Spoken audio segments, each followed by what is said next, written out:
बहुत बहुत शुभकामनाएं देता हूं। आदरणीय अध्यक्ष जी, आज प्रथम दिवस के प्रथम सत्र में नए सदन में आपने मुझे बात रखने के लिए अवसर दिया है, इसलिए मैं आपका बहुत बहुत आभार व्यक्त करता हूं। इस नए संसद भवन में मैं आप सभी माननीय सांसदों का भी हृदय से स्वागत करता हूं। ये अवसर कई मायनों में अभूतपूर्व है। आजादी के अमृत काल का ये उषा काल है और भारत अनेक सिद्धियों के साथ नए संकल्प लेकर के नए भवन में अपना भविष्य तय करने के लिए आगे बढ़ रहा है। विज्ञान जगत में चंद्रयान 3 की गगनचुंबी सफलता हर देशवासी को गर्व से भर देती। भारत की अध्यक्षता में G20 का असाधारण आयोजन विश्व में इच्छित प्रभाव, इस अर्थ में ये अद्वितीय उपलब्धियां हासिल करने वाला एक अवसर भारत के लिए बना। इसी आलोक में आज आधुनिक भारत और हमारे प्राचीन लोकतंत्र का प्रतीक नए संसद भवन का शुभारंभ हुआ है। सुखद संयोग है कि ये गणेश चतुर्थी का शुभ दिन है।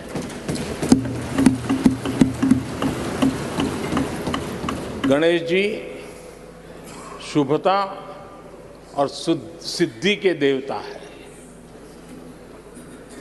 गणेश जी विवेक और ज्ञान के भी देवता है।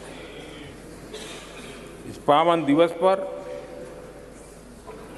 हमारा ये शुभारंभ संकल्प से सिद्धि की ओर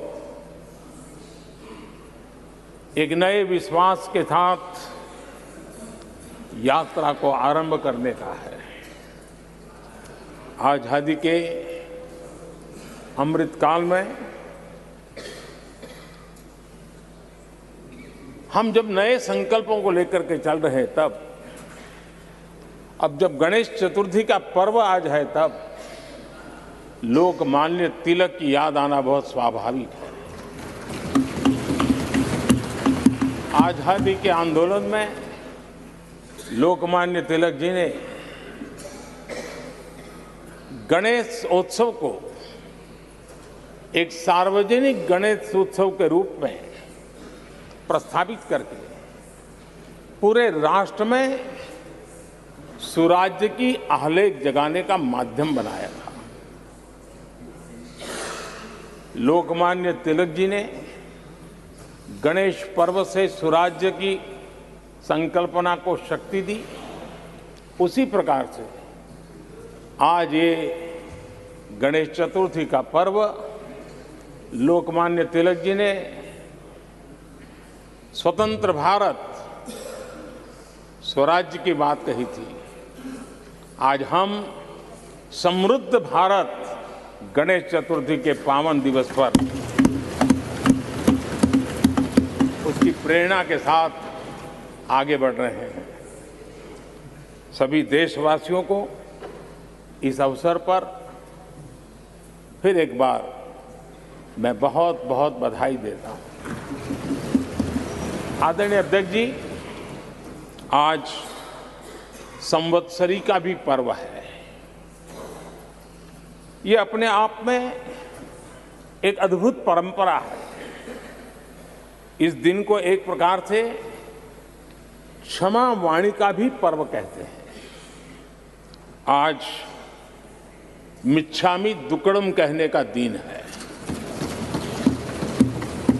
ये पर्व मन से, कर्म से, वचन से अगर जाने अनजाने किसी को भी दुख पहुंचाया है तो उसकी क्षमा याचना का अवसर है। मेरी तरफ से भी पूरी विनम्रता के साथ, पूरे हृदय से आप सभी को, सभी सांसद सदस्यों को और सभी देशवासियों को मिच्छामि दुक्कड़म।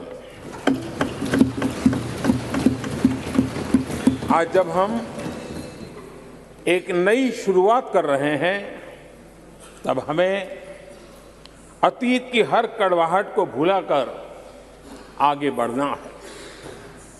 इस स्पिरिट के साथ जब हम यहां से हमारे आचरण से, हमारी वाणी से, हमारे संकल्पों से जो भी करेंगे देश के लिए, राष्ट्र के एक एक नागरिक के लिए वो प्रेरणा का कारण बनना चाहिए और हम सबको इस दायित्व को निभाने के लिए भरसक प्रयास भी करना चाहिए।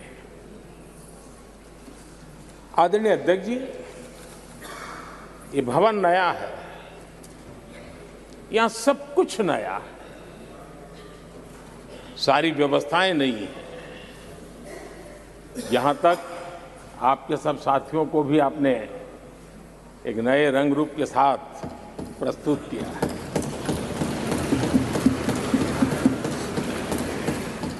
सब कुछ नया है, लेकिन यहां पर कल और आज को जोड़ती हुई एक बहुत बड़ी विरासत का प्रतीक भी मौजूद है। वो नया नहीं है, वो पुराना है और वो आजादी की पहली किरण का स्वयं साक्षी रहा है जो आज अभी हमारे बीच उपस्थित है। वो हमारे समृद्ध इतिहास को जोड़ता है और जब आज हम नए सदन में प्रवेश कर रहे हैं, संसदीय लोकतंत्र का जब ये नया गृह प्रवेश हो रहा है तो यहां पर आजादी की पहली किरण का साक्षी जो आने वाली पीढ़ियों को भी प्रेरणा देने वाला है, वैसा पवित्र सेंगोल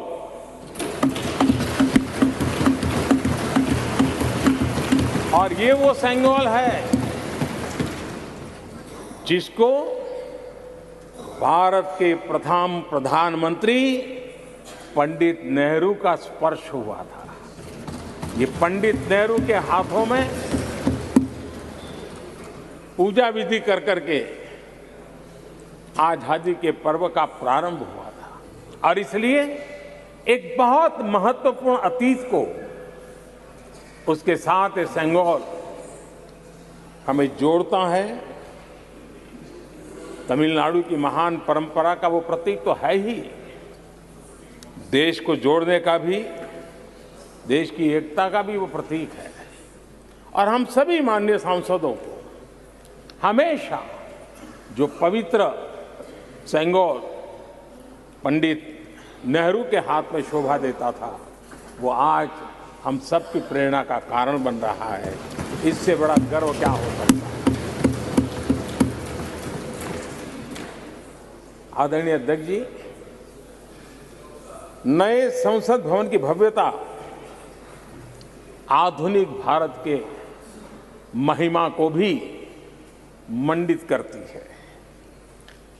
हमारे श्रमिक, हमारे इंजीनियर्स, हमारे कामगारों, उनका पसीना इसमें लगा है और कोरोना काल में भी उन्होंने जिस लगन से इस काम को किया है, क्योंकि मुझे कार्य जब चल रहा था तब उन श्रमिकों के बीच आने का बार बार मौका मिलता था और ख़ास करके मैं उनके स्वास्थ्य को लेकर के उनसे मिलने आता था।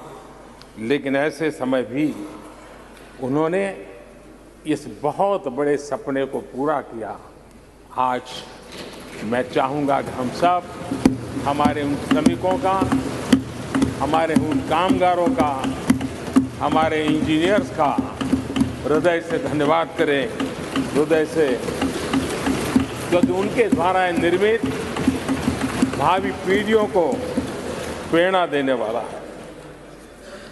और 30,000 से ज़्यादा श्रमिक बंधुओं ने परिश्रम किया है, पसीना बहाया है इस भव्य व्यवस्था को खड़ी करने के लिए, और कई पीढ़ियों के लिए ये बहुत बड़ा योगदान है।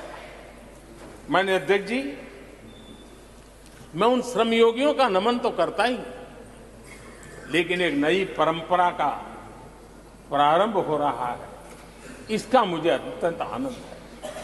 इस सदन में एक डिजिटल बुक रखी गई है, जिस डिजिटल बुक में उन सभी श्रमिकों के पूरा परिचय इसमें रखा गया है, ताकि आने वाली पीढ़ियों को पता चलेगा कि हिंदुस्तान के किस कोने से कौन श्रमिक ने आकर के इस भव्य इमारत को, यानी उनके पसीने को भी अमरत्व देने का प्रयास इस सदन में हो रहा है। ये एक नई शुरुआत है, शुभ शुरुआत है, और हम सब के लिए गर्व की शुरुआत है। मैं इस अवसर पर 140 करोड़ देशवासियों की तरफ से, मैं इस अवसर पर लोकतंत्र की महान परंपरा की तरफ से हमारे इन श्रमिकों का अभिनंदन करता हूं। आदरणीय अध्यक्ष जी, हमारे यहां कहा जाता है, यत् भावो तद् भवति, और इसलिए हमारा भाव जैसा होता है वैसे ही कुछ घटित होता है। यत् भावो तद् भवति, और इसलिए हम जैसी भावना करते हैं और हम जैसी भावना करके प्रवेश किया है, मुझे विश्वास है भावना भीतर जो होगी हम भी वैसे ही खुद भी बनते जाएंगे, और वो बहुत बड़ी स्वाभाविक है।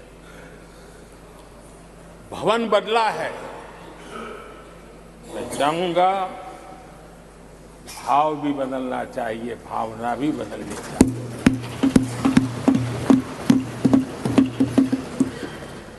संसद राष्ट्र सेवा का सर्वोच्च स्थान है।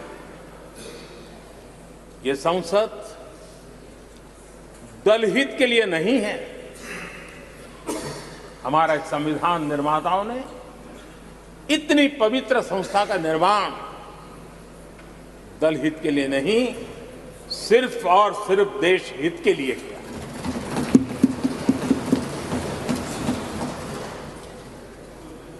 नए भवन में हम सभी अपने वाणी से, विचार से, आचार से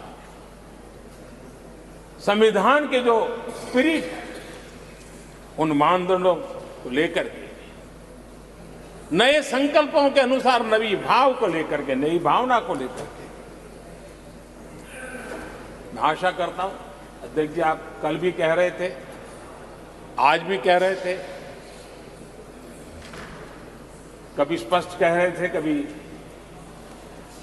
थोड़ा लपेट कर भी कह रहे थे, हम सांसदों के व्यवहार के संबंध में मैं मेरी तरफ से आपको आश्वासन देता हूं कि हमारा पूरा प्रयास रहेगा, और मैं चाहूंगा कि सदन के नेता के नाते हम सभी सांसद आपकी आशा अपेक्षा में खरे उतरें, हम अनुशासन का पालन करें। देश हमें देखता है, आप जैसा दिशा निर्देश करें। लेकिन माननीय अध्यक्ष जी, अभी चुनाव तो दूर है,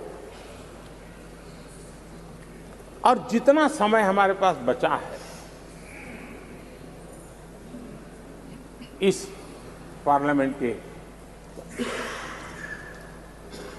मैं पक्का मानता हूं कि यहां जो व्यवहार होगा ये निर्धारित करेगा कि कौन यहां बैठने के लिए व्यवहार करता है और कौन वहां बैठने के लिए व्यवहार करता है।